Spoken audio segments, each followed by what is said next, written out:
Let's Talk Prevention Idaho. This podcast is a production led by the statewide nonprofit Community Coalitions of Idaho, or CCI.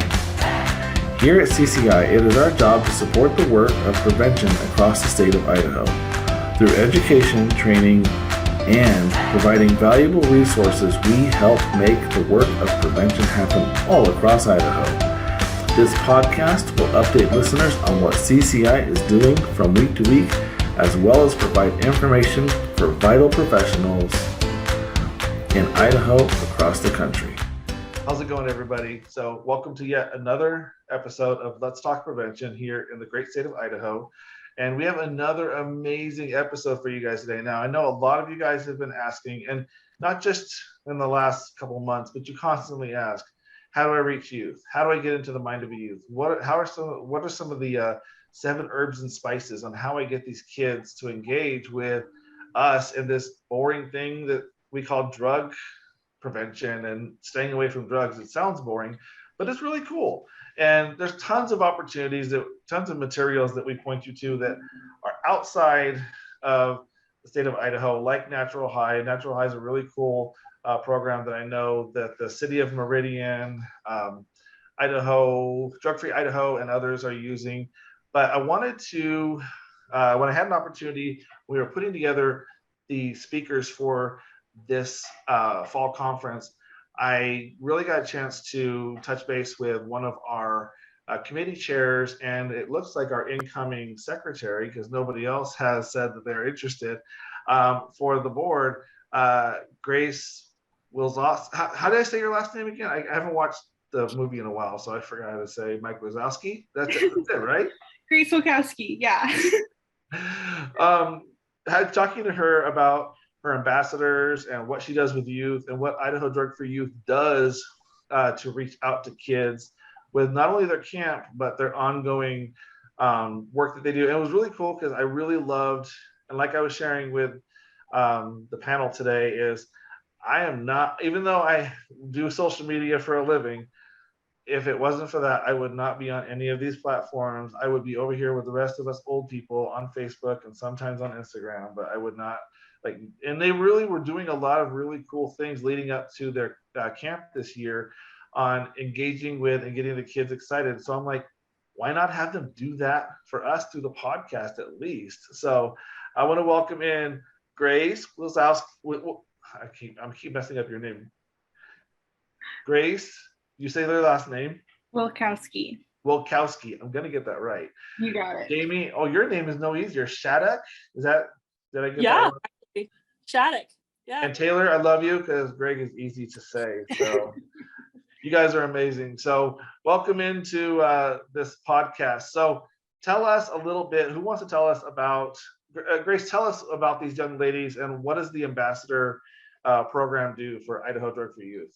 Totally, yeah. So I'm the executive director, and Jamie and Taylor work with me as Youth Vision ambassadors. Youth Vision is our newest venture. It's purely social media based at this time. And then we complement it with community events as health districts see fit. So our Youth Vision ambassadors are college age students, usually 20 to 27-ish, that create social media posts, both Facebook, Instagram, and we're working into TikTok, making sure we do that in a way that's positive, since it's such a unique platform. And then they work to implement positive social norms in that. We also do, through Youth Vision, our website, which eventually will include an AI program for youth to gain understanding on on substance use prevention, age-appropriate resources for them that are Idaho-specific. David, like you hit on, Idaho doesn't have a lot of programs that are, Idaho-specific right now online. So we're trying to hit that through Youth Vision. And Youth Vision is really great because everything that these ambassadors make is then ran by our Youth Advisory Board, which is 8 youth in Idaho, ages 16 to 18 throughout the entire state, that tell us this is something that really relates with us, it makes sense, or no, this is totally off the mark. So it really allows us to have that youth voice behind Youth Vision. And that's really cool. And that goes back to the whole nothing about me without me concept, is really making sure that youth are letting us know that this is the programming that will work for them. So Jamie, why don't you tell me a little bit about how did you get started with IDFY in this capacity, and like where do you so you're in college, so what are your plans, and how did you what makes you want to do this this ambassador program with Idaho Drug Free Youth? So I got started in IDFY because my older brother had been in it since 7th grade. He's 2 years older than me, and he's like, "You got to join." And I'm like, "You're my older brother. I'm not going to do what you said." So I put it off and I put it off. I finally joined, and he's like, "You got to go to this summit, this camp. It's insane." And so I, again, put it off because, older brothers are not cool. And I finally ended up going my sophomore year of high school, and I fell in love. Oh my gosh, I fell in love. It was, I don't know, I've been to church camp before, which is a different beast, but this one, it was crazy. Like, this camp has a rock wall with a zip line to get down. Like, that's how crazy this place is. And so I got started. I was more active in our chapter. I started doing all the trainings that they had offered. I did Teens Against Tobacco Use, tattoo. And then I actually applied my senior year to be a youth advisory board member, and I got it. So I was on what we call YAB, and I got to help with the whole process with creating the summit for that year. So I actually helped make the theme. Me and my predecessor in Youth Vision, Hannah, we actually came up with the logo for it together. And so ever since then, I graduated high school and I haven't stopped. And I was so upset when COVID hit. I'm like, there's no summit. How am I going to see my IDFY family? Because it is a family. Yeah. We're so close knit, even though we're miles and miles apart. I love it. And then Grace came along, and she's fantastic. She's done an amazing job, even though this was her first summit. It was phenomenal. And they launched Youth Vision, and it looked really interesting. And actually, Hannah, who helped me in YAB, was one of the leading the first members, first ambassadors for it. And I'm like, okay. She looked like she had so much fun, and she was being such a positive influence. Like, I loved her posts that she made all the time. So yeah, and I just kind of followed her footsteps, and I applied, and the rest is history.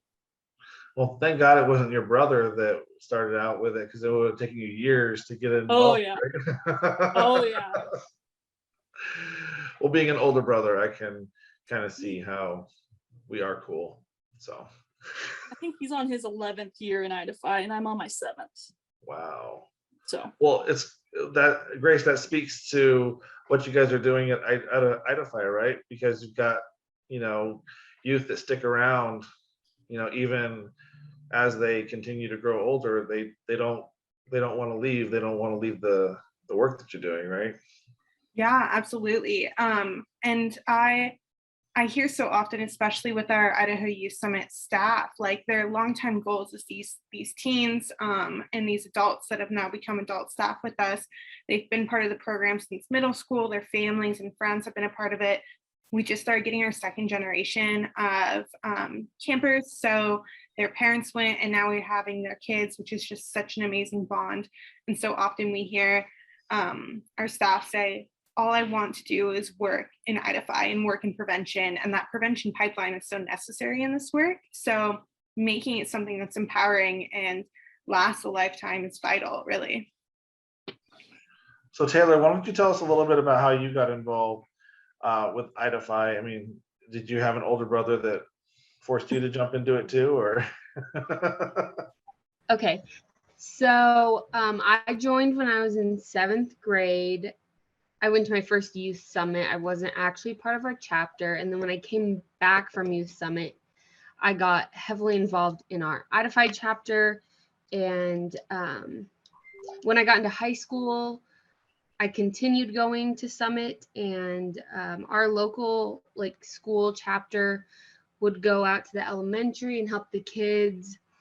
We would have these activity days with the younger kids to try to influence like grade school level to join IDFY when they got to middle school. And that was so much fun. And then I became youth staff for the summit camp. And I also have been adult staff. And this year I got to have the experience of being a chaperone. So I had a cabin full of junior high girls who were super awesome.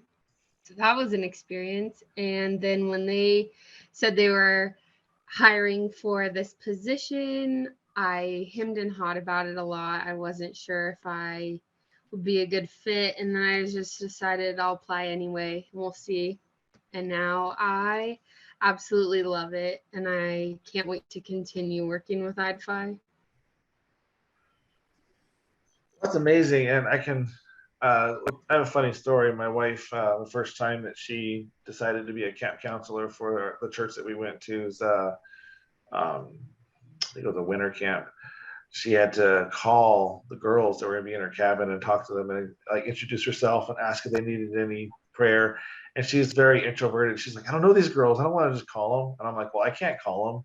I can't be like, hi, my name is Amber. I'm your camp counselor. Got any prayer requests? So it was really funny, but it's really neat to be your first time to take on that leadership role, right? And to have these young ladies that are there to learn from your experience as a teen transitioning into adulthood. That's cool, right? Yeah. So tell us a little bit about Grace. Tell us a little bit about what you guys are going to be sharing with our attendees at the conference on October 3rd and 4th in Moscow, Idaho. Absolutely. So it'll be majority of Taylor and Jamie talking, of course, really allowing them to step out into their field.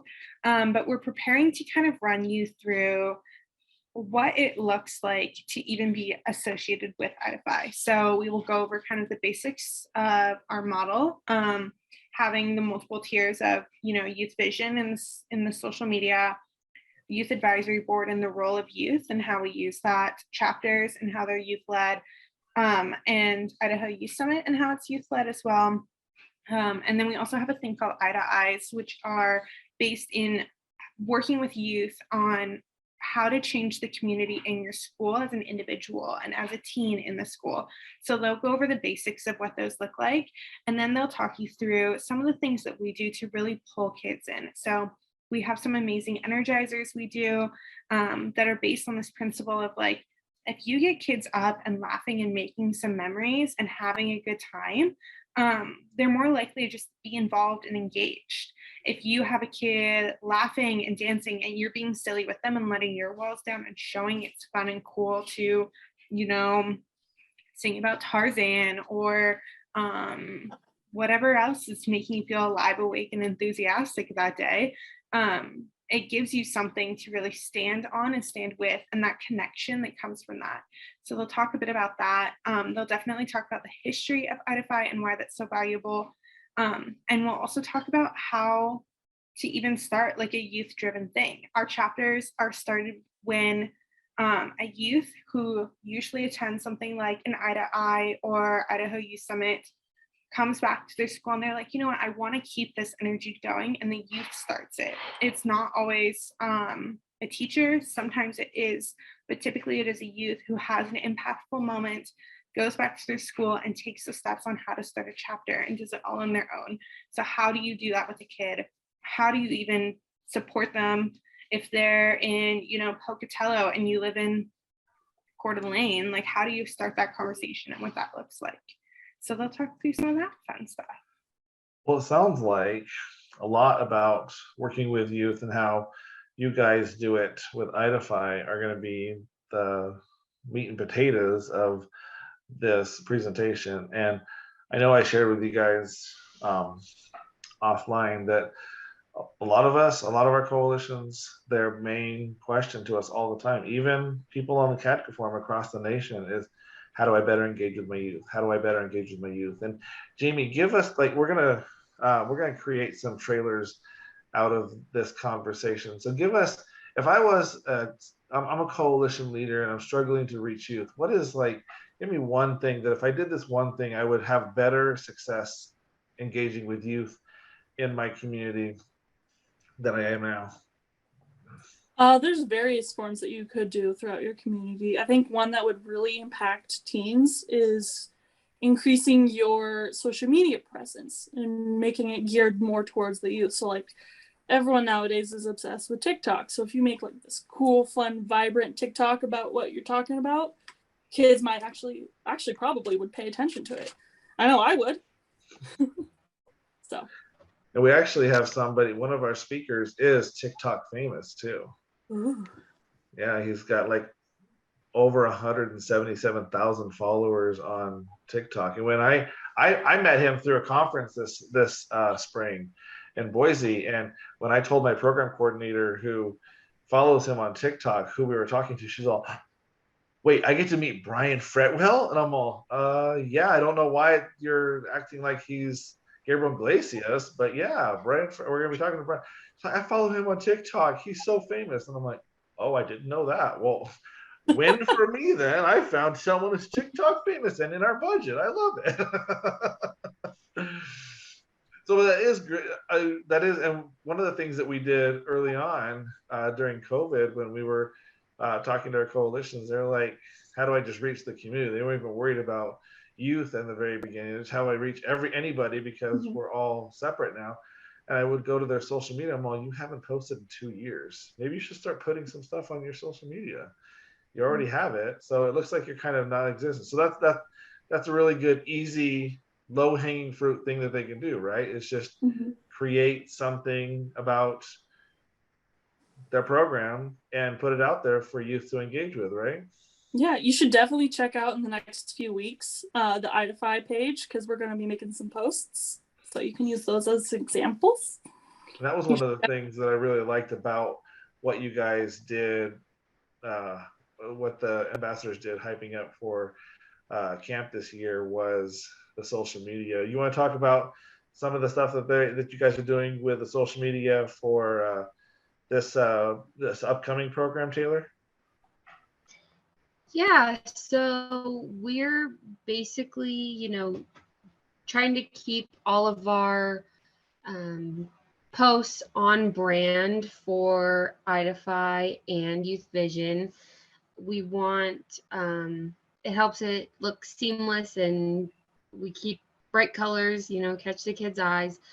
And we really just try to show them how much fun you have through IDFY, or you can have without turning to these substances. And that's really like what we're focusing on with our social media. Yeah, well, and staying on brand too also gives you a level of professionalism, right? It kind of shows that you're here, you're serious, and we're not just fly by night. I remember when the board for IDFY told me they had hired another executive director. I met Grace the first time through email, and I'm like, ooh, wow, this lady's super professional. She must be, I was visiting someone in their 50s. I'm like, yes, but very, she's just very well written person. The first time I met her, I'm like, that's not what I had thought about. But so what was neat is everybody in our very first meeting at CCI that she attended, the comment everybody had to say is, that girl just kept smiling. Anytime that I was sad, I just look at her picture and she was smiling the entire time, and I could just look at. So it's really it's important to give that level of. We're also here professionally to offer these programs, even though we're super fun and we have all this energy because we're not old and almost dying. So Grace does a really good job about being fun but also professional at the same time. We're really lucky to have her. Thanks, guys. Yeah, people tend to not know that I'm Gen Z. I was born in 1999. So I don't know a world without technology. And so I think that plays a huge role.